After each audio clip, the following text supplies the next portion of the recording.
What is this, being a part of this band mean to you? What is part of the, what is, are we rolling? First of all, like kind of the basics, Yeah. where you were born and raised.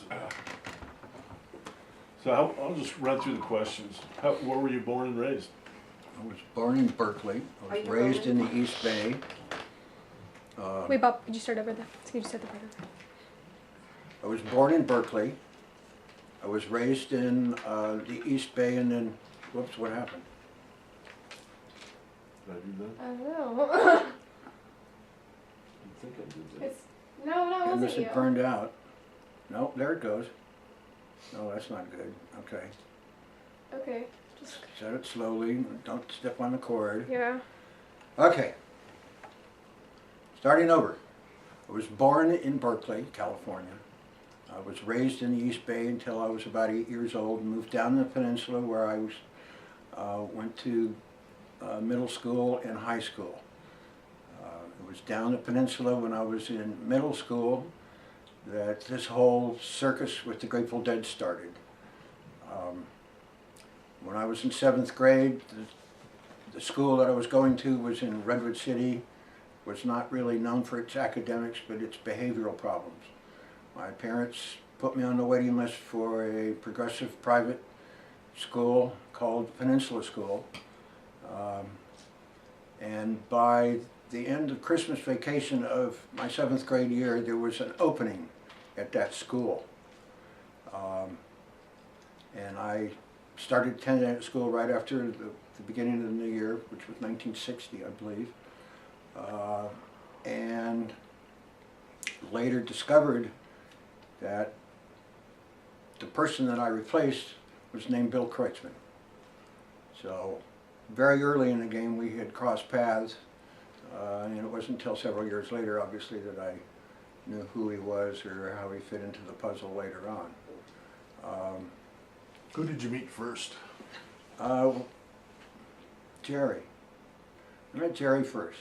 And I met him through that same Peninsula School. My mother was teaching 1st grade there, team teaching with another gal.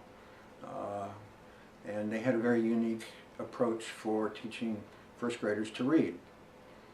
And a film student from Stanford was doing a documentary on this process, this team teach, and this unique way of teaching kids to read. At that same time, things were starting to change culturally. Folk music was becoming in. Everybody and his brother was getting a guitar and learning how to play folk music. Also that same year, there was a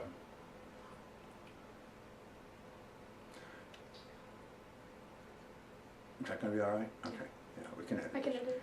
Yeah. That same year there was a new TV show that came out, black and white back in those days.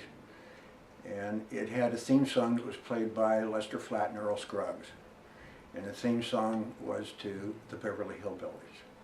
Now I fell in love with the sound of the banjo.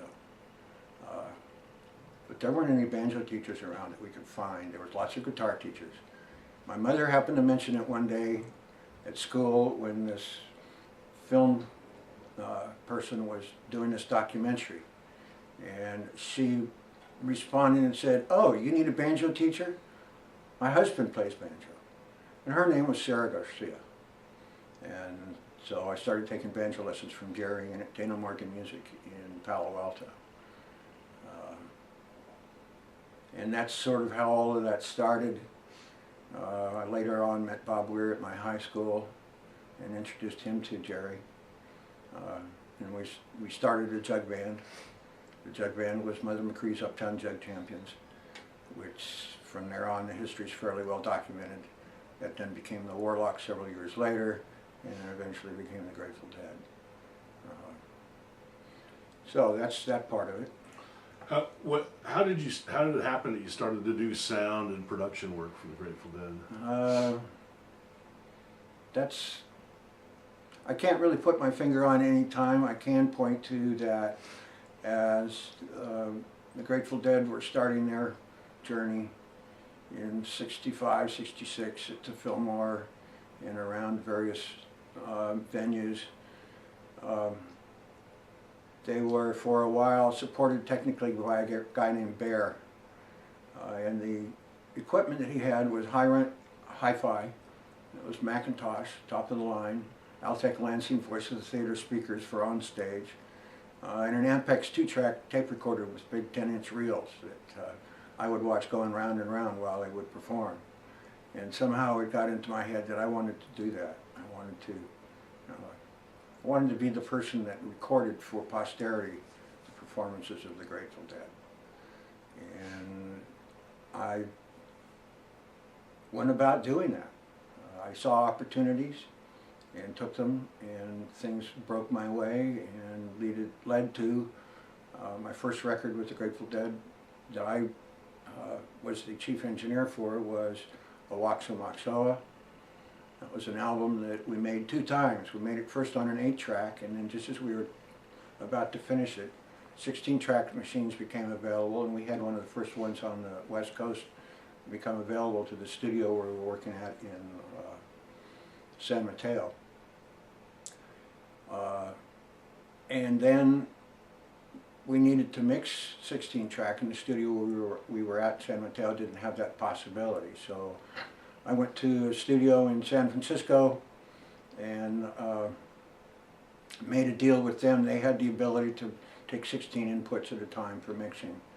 So I brought the machine from San Mateo to the studio. It was called Pacific High Recording, where we mixed Awaxa Maxoa, and then later on followed up with Workingman's Dead, which is another whole story. And also I mixed Live Dead there without any of the band being present, and submitted it for their approval afterwards, and then found out that it was to be released as submitted. And again, that was in the 70s, early 70s. So what albums did you work on specifically with the Dead? Well, see, I was around and involved from the very beginning. I had a very low in the food chain job for the first record, Grateful Dead, which was recorded in 5 days at RCA in Los Angeles. They needed somebody to change the speeds on the Leslie for the Hammond organ that Pigpen was playing during the song. So I hid out behind the Leslie speaker in on cue. I switched it from slow to high speed. That was my first almost credit.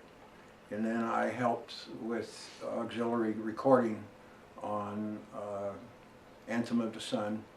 And then for the third album, I took over and recorded that. So I did Awaxa Maxoa, Workingman's Dead, Live Dead, Skull and Roses, Europe 72, Bob Weir's first solo record, Ace, Jerry's first solo record, which everybody refers to as The Wheel. And there's an interesting story about how The Wheel came about, but I don't know if we're going to go into that now. And then I was also involved with later solo records of Jerry's, Run for the Roses, Cats Under the Stars. Jerry and I worked on Tales of the Great Rum Runners, mixing Bob Hunter's album. I also worked a bit with Paul and Grace doing Baron von Tolbooth and the Chrome Nun, and then followed that with being the engineer for Grace on Manhole. And then also worked on Go to Heaven and Shakedown Street. Grateful Dead albums done at the studio that Betty and I put together for the Dead at Front Street.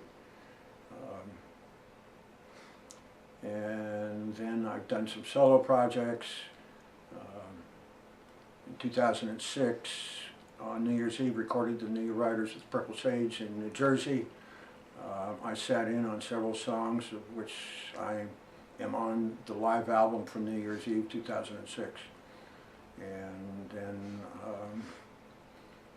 I'm now working on this project with Cement Pond, which I'm playing bass, and along with David Brown on acoustic bass, Larry Otis playing guitars, and Stan Davis, who writes the material and is also the guitar player and a singer. So that sort of summarizes my recording career. Cool. What are some of the big moments in terms of big tours that you helped support and were a big part of? They're like even like a big part of rock and roll history. Well, Europe '72. Europe '72 was done utilizing the technical capabilities of Alembic, which was myself, Ron Wickersham, Rick Turner. We each had a different division. I did recording and PAs, Ron did the electronics, and Rick Turner did instrument manufacture, which he's very well known for.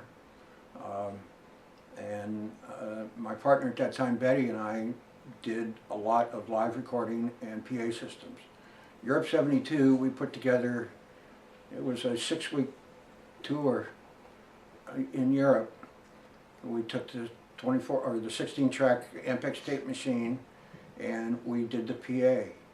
The recording process that we had worked out was so simple that it really only required monitoring the levels, making sure the connections were all made, that you got the microphone to the tape track, and then changing the tape reels as they ran out.